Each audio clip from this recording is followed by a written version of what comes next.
Okay, so thank you very much, everybody, for being here today in our first AOACS webinar of a series of webinars we are organizing in this month of awareness raising about the different aspects of celiac disease and also how to follow gluten-free diet.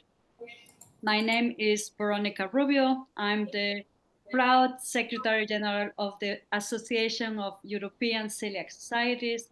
And today I will be guiding you through this webinar so we have the best time together. And you also join us in the coming webinars that we will be having and also follow us in social media. Fortunately, Jill Bregman, a strategy and advocacy lead of the Irish Celiac Society, couldn't join us today, but we still count with the lovely presence of Susanna Nohold, who is the food manager at the Italian Celiac Society, and with whom I'm sure we will learn a lot about the National Celiac Societies, what do they do, and all the support they give to the celiac community. Thank you, Susanna. Thank you, Veronica. It is an honor and a responsibility to be here alone without Jill. I hope she will get better soon, and I'm here to just to let you have an overview of our works for celiacs and how we can share our best practices, but also we are here also to if someone has some suggestions, we are very happy to listen to them. Thank you. Excellent. So we will have as just, about 30 minutes interview, and then we will open the floor to questions and answers with the audience. I have to say that we have 117 people registered, so I hope more to come. And we hope this will be a very interactive discussion afterwards. But before we start, please allow me a few seconds or a few words about celiac disease and also about who we are.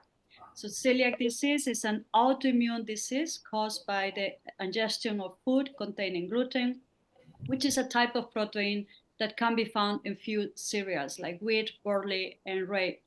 Celiac disease affects about 1 to 2% of the population, and if it remains undiagnosed, it can result on a range of symptoms that can go from minor discomfort to life-threatening conditions like severe anemia. Today, the only known effective treatment is a strict lifelong gluten-free diet. And the Association of European Coeliac Societies, AOACS, is a non-for-profit organization. It's an umbrella organization made of national celiac societies in Europe and beyond. We also have members outside of Europe. And together with our members, we represent the voice of celiac patients and also their families in over 40 countries. We Together, we promote strategic partnerships to raise awareness on celiac disease. We encourage research for improving the life of celiacs, such as early diagnosis, better access to gluten-free food, and of course, also we're looking for a cure if possible. AUACS owns the AUACS standard for prepacked food products and the cross-grain licensing system that is managed by our members, the national celiac societies, such as the Italian Celiac Society represented today. And thanks to that system, we allow that thousands of safe gluten-free food products are available in the market and easily recognized by any consumer. A few final words of housekeeping rules. Please notice that by participating to this webinar, you agree that we will record it and we will post it in our YouTube channel for public access, because the idea is to really raise awareness about celiac disease and how it's living without gluten. And also, please consider keeping yourself mute during at least the time for the interview so that there are not background noise interfering the conversation. And feel free to share your questions either through the chat or we will open the floor afterwards for Q&A. Okay, so that was about me, and now good afternoon already, Susanna. Good afternoon again. Thank you so much for accepting our invitation to participate in this very first Celiac Awareness Raising webinar. And I guess I would like to start the interview asking you a little bit about yourself and also what is your motivation to be working for a National Celiac Society? Yes, thanks. This is a quite interesting question. Well, I have a background in the food industry, in the quality management system certifications and such fields. I was working in a food industry when I noted a post on a newspaper of a non-profit association, a patient association, I think, because they didn't realize, they didn't define they were, that were searching a person with my profile, with my competencies. And I was really excited. I did some interview, and then I was hired, and this was very. I was really happy, and I'm still very happy because for me, to work for a non-profit organization was one of my dreams. So I have to say that I'm very happy both for under the point of view of the technical issues I handle every day. It is a very interesting field of work, and also the most important thing is I try to help everyday people, and this is what is something that and I think has no price. So this is my little story. I started working in the National Italian Celiac Association in 26. Yes, so in the first years of the 2000s, and now so there are almost 20 years that I work here. I have met many people in my working life for celiacs, and I see that some of them are here. So I'm very happy to see also them, and I'm happy to can share the story and the activities of the Italian Celiac Association, not because I think that we are different from the others, but on the contrary, because this could be seen as a good model of also of every other societies that I see now here, some delegates, because what we have done in this in all the year of works of the OECS and of our national society is great, I think. That's amazing. 20 years, really. Very, very impressive. Almost Um, 20, almost 20, yes. um, but maybe for those that don't know and aren't part of the AOSCS family, it can sound a little bit official or strange or what a national celiac society really is, why it's national, what is a society. So maybe you could walk us through as if we were completely aliens to the system. What is a celiac society and why it's important?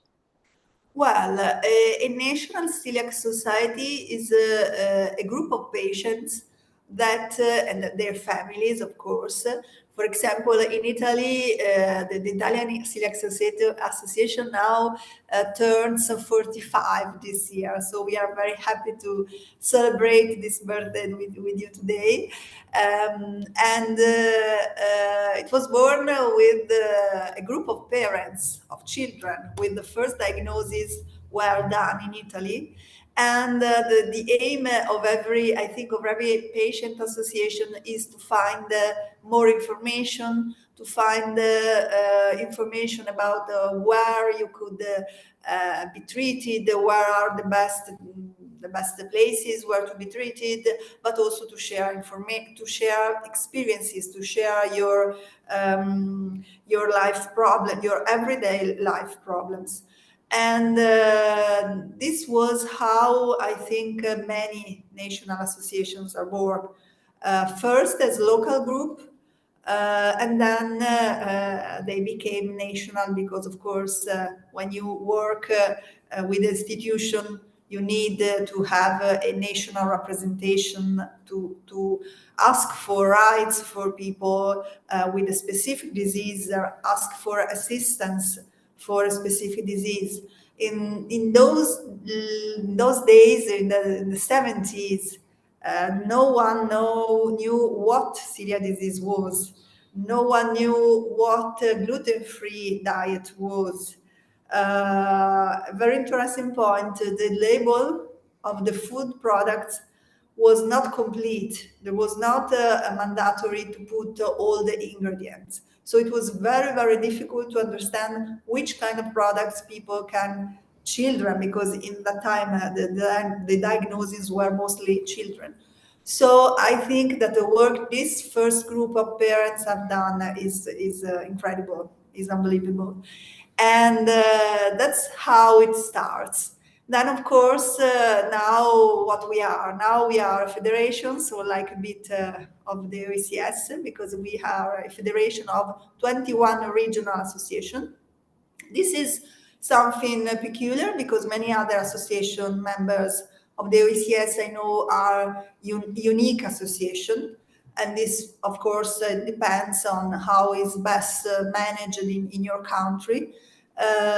In this way, we have some activities that are that are carried out by us in the national office. We are in Genova, in the northwest of Italy, while many other activities are carried out by local groups. And this is, I think, almost the same, quite the same in all national associations. The other important aspect I think of a patient association is that the fact that they really represent celiacs or the patients of that association. In this case, in our case, we have that our members vote for the board of the local group, the boards of the local groups, and then every president of the local groups votes for the national board and the president. So it is a very democratic structure where I think the voice of every celiac, of every relative, of every friend of celiac that want to contribute, that want to be involved in activities to increase the quality of life of people with celiac disease can have a voice, can be very active, and this is very important. I think is also very important in a moment where volunteering is decreasing all over Europe and in all fields, to think about the fact that we have many hundreds of volunteers all over Italy, and this is really enriching and I think our force, because volunteers are the force, the base, the core of any association. Yes, we have also some employee. I am an employee of the association, but of course, only people that really have experienced the disease on their skin, I would say, can give a passionate contribution to this cause. So it's very important, and I would like to profit to this moment to remember people that if they have even a little time, they can do something for the other, and doing something for other people is something that enriches you very much and gives sense to your life. So I would strongly suggest to think about this possibility. Thank you, Susanna. I think it's very important what you said, and it relates a little bit what the other question I was thinking to ask you, because indeed the path that you have portrayed is impressive, really, what the National Coeliac Societies have done in, let's say, the last 40, 50 years, from not even knowing what the food was labeling, if it was at where we are today. But at the same time, at least that's the feedback I get from time to time, particularly from new generations. Like, okay, this way of organizing in celiac societies, this is not for me. Why should I need to be a member? As you say, why should I be volunteering and dedicating my time to this cause if I can get information from internet anyway?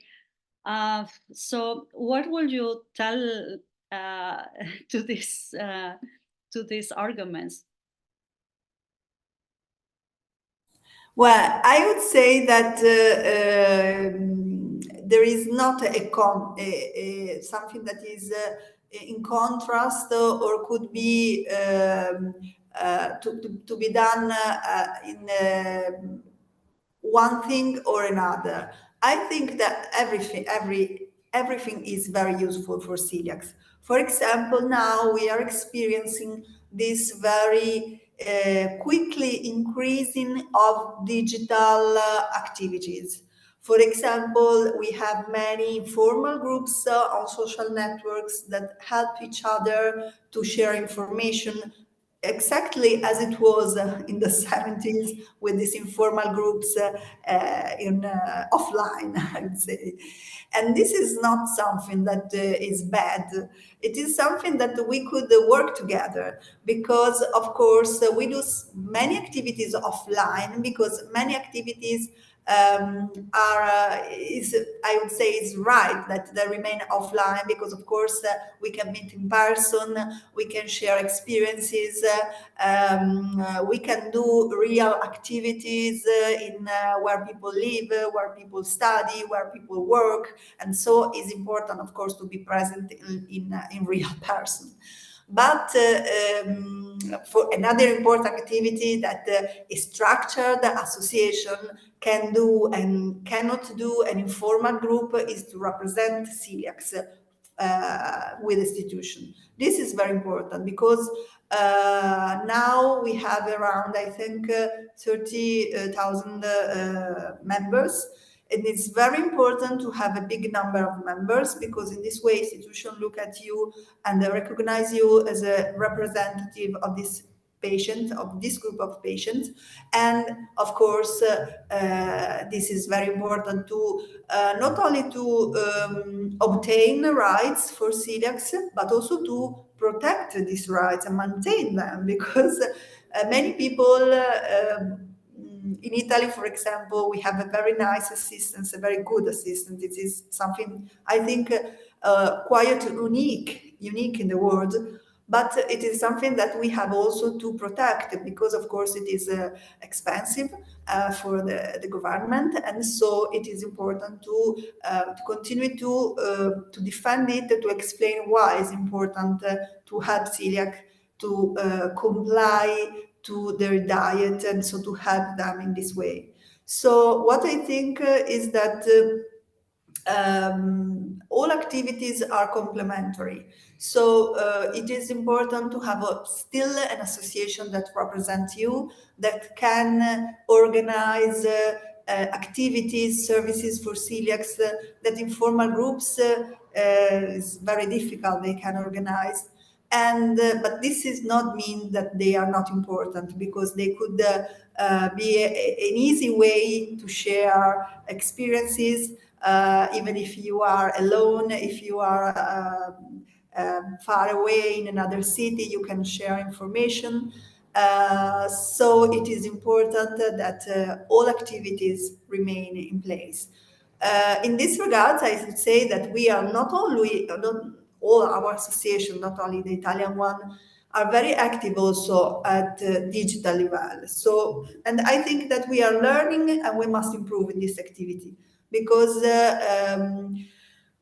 one of the biggest problem in this moment is yes, you can find many information on the World Wide Web, on social networks, etc. But very often they are confusing. They are not in some way they say something and another someone else say the contrary. So it's very difficult in this moment for a newly diagnosed celiac to understand which are the correct information to follow his therapy, etc. So to have also a reference guide, so an association that you can trust because it share evidence-based information, information collected through experts, through their scientific advisory boards and so on, is something that is very important, I think. So in this moment, with all these fake news, all this so many information, is important to have some reference websites where to look to have clear information. So we have to work in this sense, because I think that we have to work and to be more able to give also clearer information, to be more clearer, to be more accessible, to be more understandable by celiacs, because it's important also to be very to feel, to let people feel that we are with them, and we listen to them, and we want to help them, because this is our aim, our scope. No, fantastic. So you mentioned, and I think it's also very important what you say. We shouldn't give these rights for granted.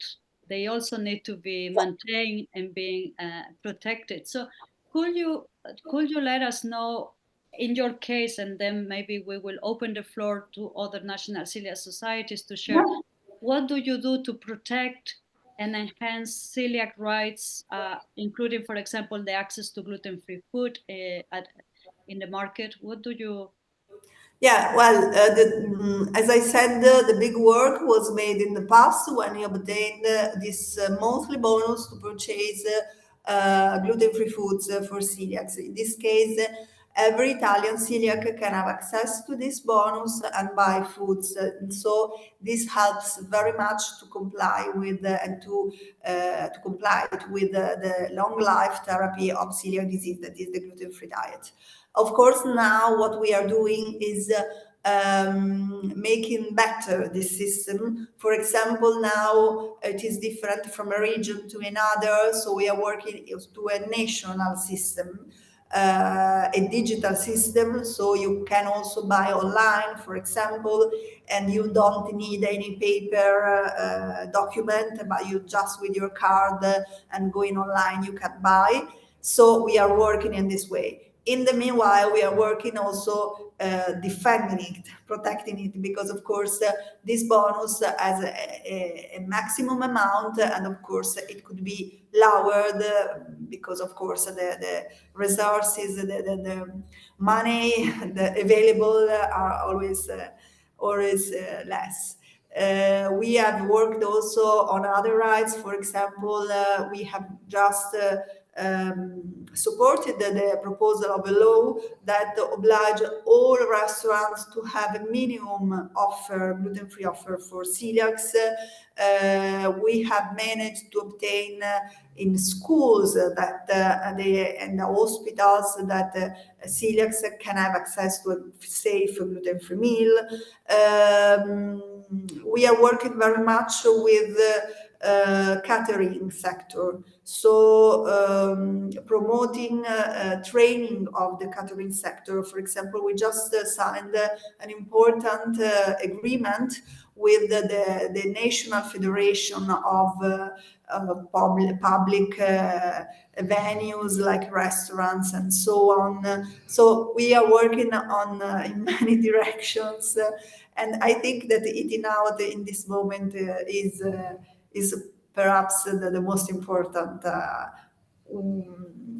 field where to work. Of course, we are working also on research. We found research also on celiac disease, because of course our dream is that celiac disease could be cured.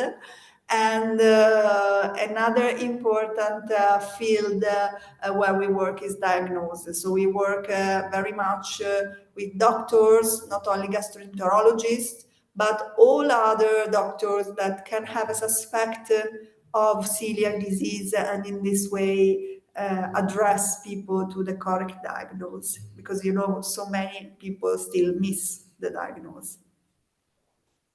Impressive, always. Susanna, that I'm doing this personal challenge of 1 month without gluten as a solidarity gesture with the society. Oh, very nice. It's my 9th day, so far so good. But it's not.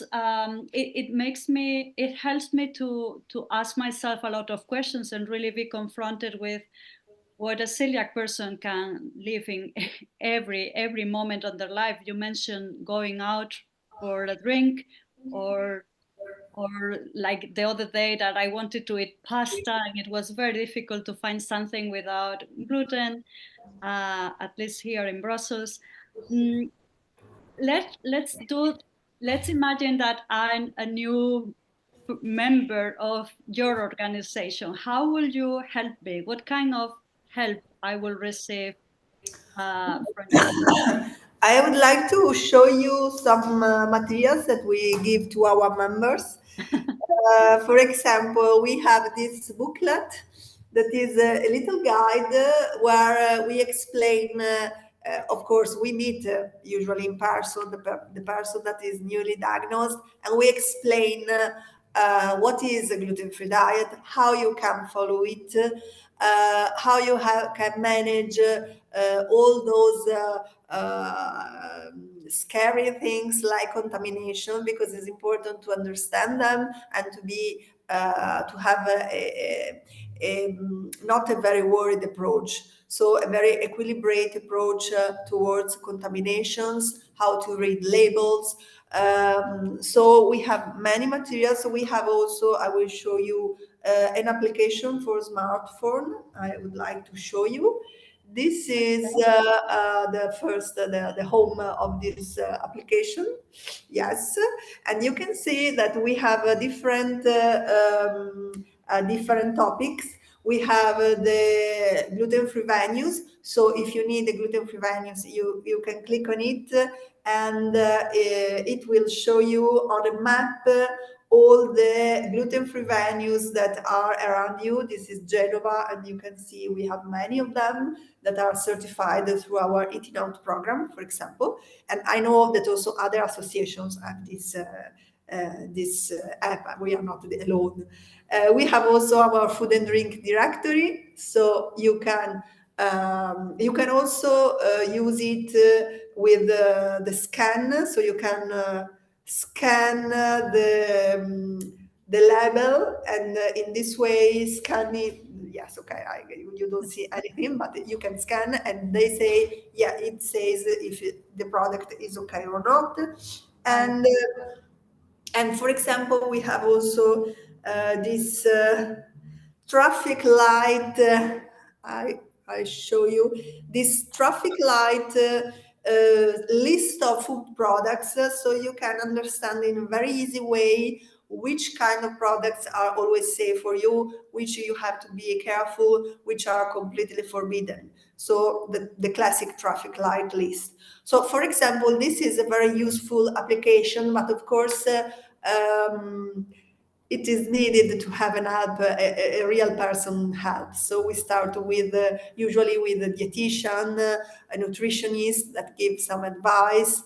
We usually have a volunteer that has also already experienced the problem and explain how to organize your kitchen, how to address, I don't know, school problem or work problem, and so on. So I think that the most precious and important thing is to have someone that has already gone what you are facing, and ask information, ask help, and this is the best. And all these instruments, of course, we have a magazine, and I know all other associations have these magazines, are very useful. The food and drink directory is also a paper book, very big, but someone still use the paper one, and we have the list of restaurants.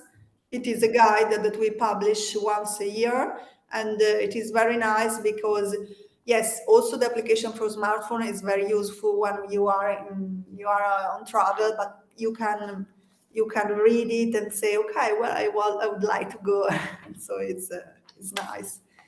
And yes, this is something that almost every national society has in some way, and are all instruments that, together with people, with these local groups, help to accept the diagnosis and organize your life. And then it will understand that you have no limits. Wonderful. Thank you for the encouragement. Of course, I wouldn't like to finish the interview because a word of the time, I want to give the floor to the audience who probably has a lot of questions to you. And but from my perspective, working at AOACS as the umbrella organization, one of our goals are really to make sure that countries or different national celiac societies can exchange and learn together and really unite forces for protecting even further the celiac community. How do you see AOACS playing a role for your society and also for celiacs in Italy or in other countries? Well, I think the OECS works a crucial role because it has permitted during the year to build a very strong network of national celiac associations that work very, very good, very well together. And we have, I think we have obtained a lot with our work together. We have, of course, the cross-grain symbol license scheme that is very important, not only because we have access now to so many products that are very safe, very certified as gluten-free, but also because we have contributed to increase the culture of gluten-free among industries. So now there is a very high knowledge about the specific requirements to product a safe gluten-free food. So I think this is very important. But we have worked very, very much in all fields. For example, I think the field of labels is one in which the increase of the safety and the information for celiacs has increased the most, because if we think that we didn't have quite any information, and now we can see gluten-free on so many labels, and we can be aware if a food is safe or not for celiacs. So this is a great work, and I have to say we are still doing a great work, because we are working with this task force within the Codex Alimentarius, that it is the commission of the Food and Agriculture Organization and the World Health Organization of the United Nations that work on standard for foods all around the world. And in this way, we are working very hard to obtain a regulation for the famous precautionary allergen labeling that is still missing. So we are still working very hard to get always a better food safety, but also better information for celiacs. So this is very, very important work we are doing, and we are doing, I must say, all together, and this is very, very nice also. Thank you. I want to give the floor to the audience because I don't want to monopolize you, Susanna. You have so much knowledge to share. Who wants to be the first in asking questions? Please raise your hand, or yeah, I see Mitja from. Yes. Thank you. Thank you. Hello, my name is Mitja from the Slovenian Coeliac Association. Thank you for the nice presentation. It is always a pleasure to hear good practices from other Coeliac associations, especially if it is from a neighboring one. So greetings from Slovenia. Just for clarification, please, did I understand you correct that in Italy, all restaurants must have gluten-free option available, or that is licensed by your association, or they have to be completely gluten-free? Okay. This is a proposal of a law, of a national law, is not yet approved, so we don't know what will happen. But they must not be, of course, totally gluten-free. Mhm. But the law asks that every restaurant must have at least a little gluten-free offer, in a way that if a celiac goes in a restaurant, will be sure to always to find something available suitable for his or her diet. So this is the proposal of law, not that every restaurant is totally gluten-free, because of course it is. Okay. May Yeah. I ask? I don't know if we will succeed in obtaining this Okay. Okay. this But law, but we'll try. We are okay. trying. So you definitely must have a second webinar then when you succeed with this, because all the associations I think will be very interested to hear that. Yeah. So We succeed. yeah, I wish you good luck. Okay, with that. Thank you very much. Thank It you. will be In this, yeah. in my opinion, this will be a breakthrough also for other associations. So Yeah, also good for job. neighbor society, as you said, we can work together. I think it's Yes, very sure. nice to work also with neighbor countries, because of course there are often also partnership among countries, so we can work together in this sense. In this moment, this obligation is only for canteens of schools and hospitals in Italy. It is not Okay. for every restaurant, but we asked Okay. it could be for every restaurant. A little offer, of course, not that you can. Yeah, sure. But all It's these things. already the beginning of something. Absolutely, it looks good, and we should follow up on those progress and definitely suggest other countries maybe to try the same thing and see what happens. Yeah. Do you have any other questions, Mitja, or we give the floor to someone else? There is someone Ada in the chat saying, how do you ensure this gluten-free option in each restaurant will be suitable for celiacs? Even with all the awareness, most kitchens and staff don't know enough to carry a contamination-free option with all gluten-free, non-contaminated ingredients and utensils. How do you ensure that in hospitals and schools as well? Yeah, now there are two levels of action. Of course, you will never have the 100% safety, but of course, the law that is now already applied states that every region has to release, carry out specific training, specific courses for restaurants, for canteen staff, etc., in order that they are fully aware and have all the knowledge to manage the correct procedures.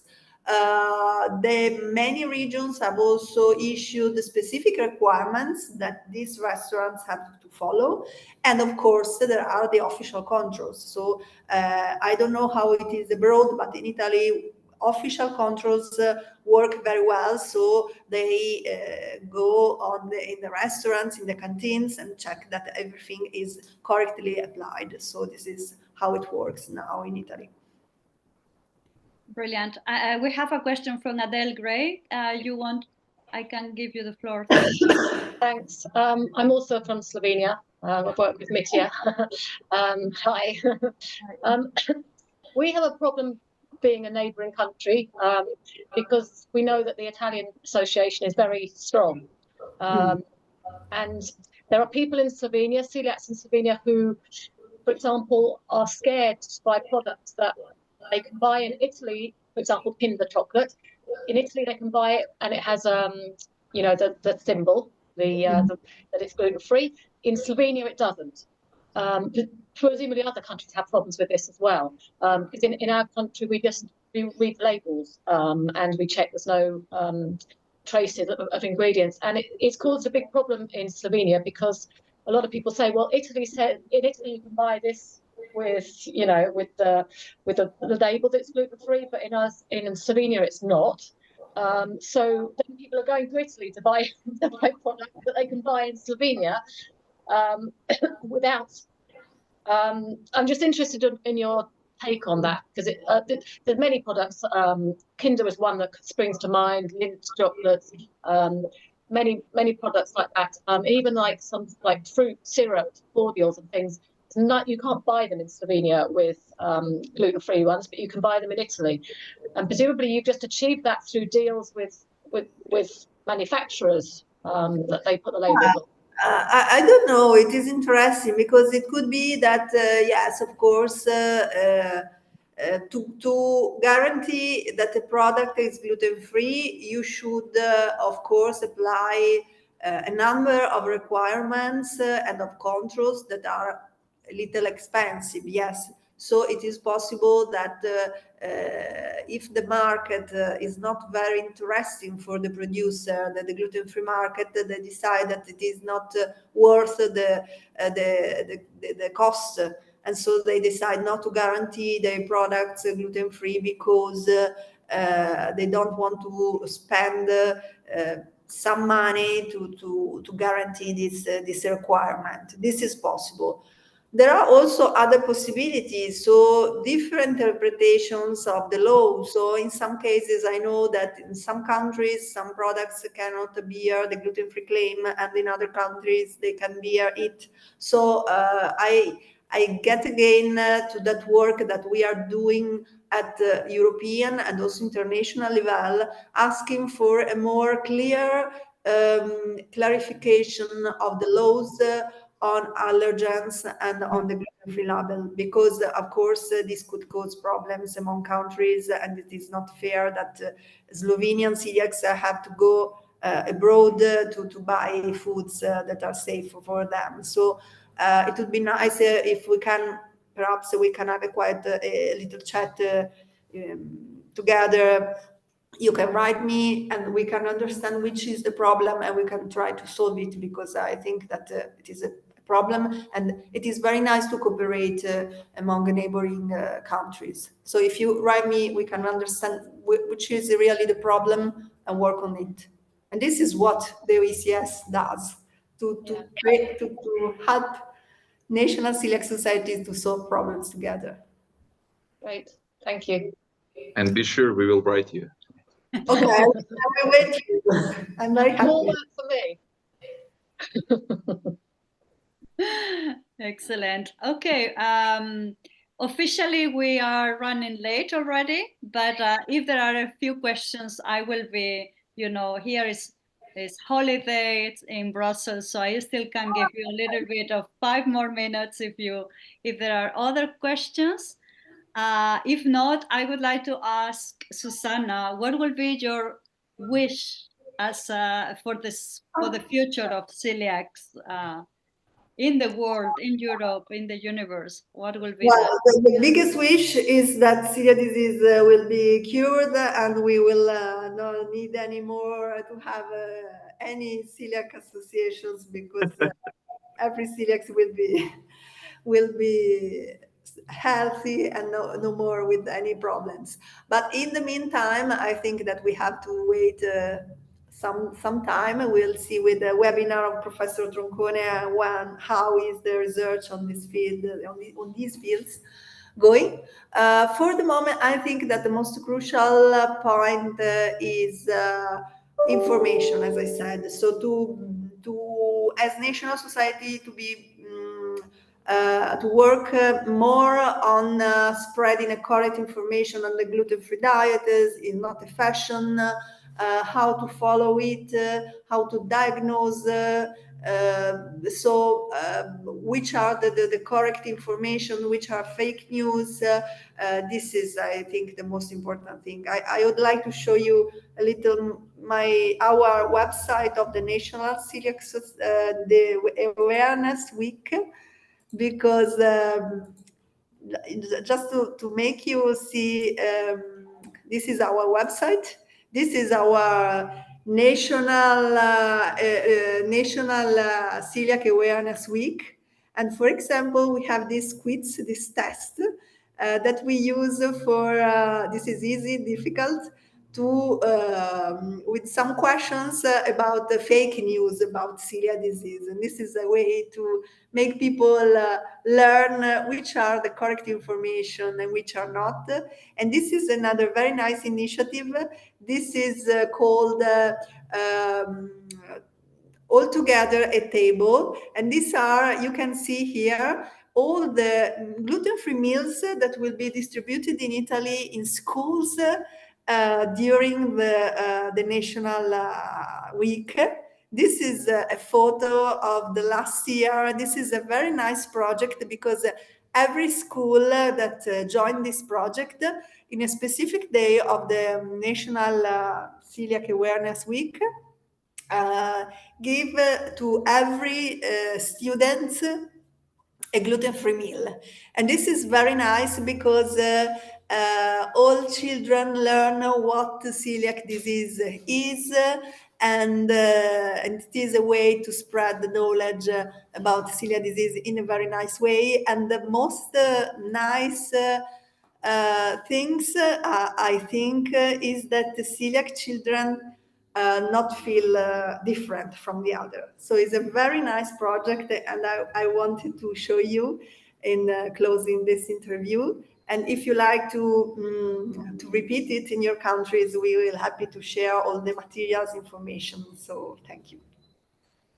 Well, thank you so much, Susanna. Thank you so much, all the participants, those that registered and couldn't attend. Well, they couldn't ask you questions, but they will still get access to the webinar on our YouTube channel. There is a question. Are there any requirements, guidance for butchers? Meat is gluten-free, but when handled at the majority of butchers in my country, the majority have preparations with bread, and there could be cross-contamination. Yeah, we have also, of course, all butchers are gluten-free. But when butchers are not specific butchers, but also produce this prepared meat preparation. I don't know how to call them in English, but are meat preparation, are not meat per se. In this case, yes, we call them sort of gastronomy, rotisserie, I don't know how to call it in English. And in this case, these meat preparations are considered, of course, could have some contaminations. So yes, we have specific requirements for them to be followed, to be sure that all the products, all the meat that is in the shop are not contaminated. So if you like, you can contact me and I can share the guidelines we apply in Italy. Yeah, in Belgium, I don't know any without it. I might need to ask the association. Yes, we can share the emails. Please email us. You can email AUACS to helpdesk@auacs.org, and then we can. Yeah, thank you. Help desk. We can address other questions. Yeah, please take into consideration we are working at the OECS at an eating out model for every association to apply in their country. So all these problems could be addressed through it, at least, or through a national law, some or national guidelines.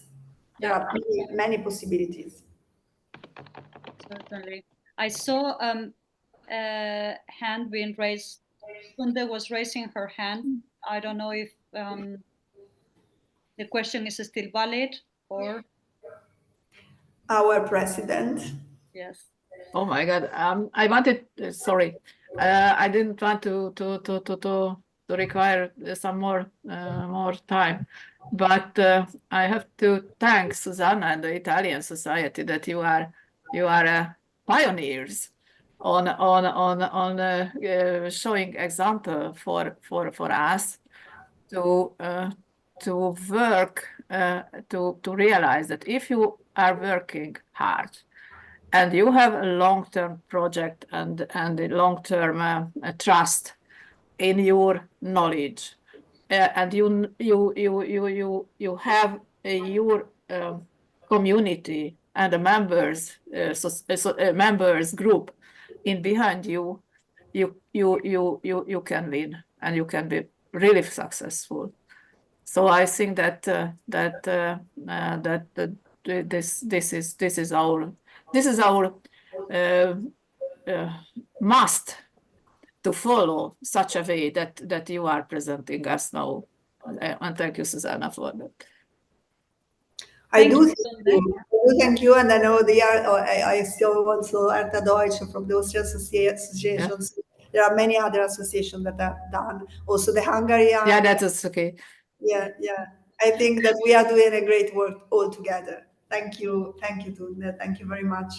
Thank you, Tunde. I think with those words of encouragement from the president of the association, and also I pick up on the word you said, that together we are stronger, and together we can work really and make the difference.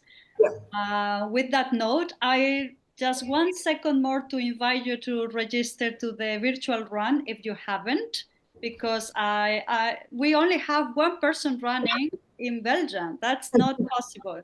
So we really need you to register for that run. I will do it this afternoon. And me too, I will do this today. Yes, and with that, you don't only keep yourself healthy, but you can also support celiacs in Ukraine who are in need to get another shipment of gluten-free diet, gluten-free food. So please help us on that. Spread the word with your family, with your friends at work, and we can run together, even if it's virtually. We can run together next week for together for celiacs. Thank you so much. Thank you, Susanna. You did a very inspiring presentation. I hope it will be very soon available on YouTube for sharing and spreading the word. I wish you all a wonderful afternoon, and see you next week for another awareness raising a webinar on celiac disease. Thank you.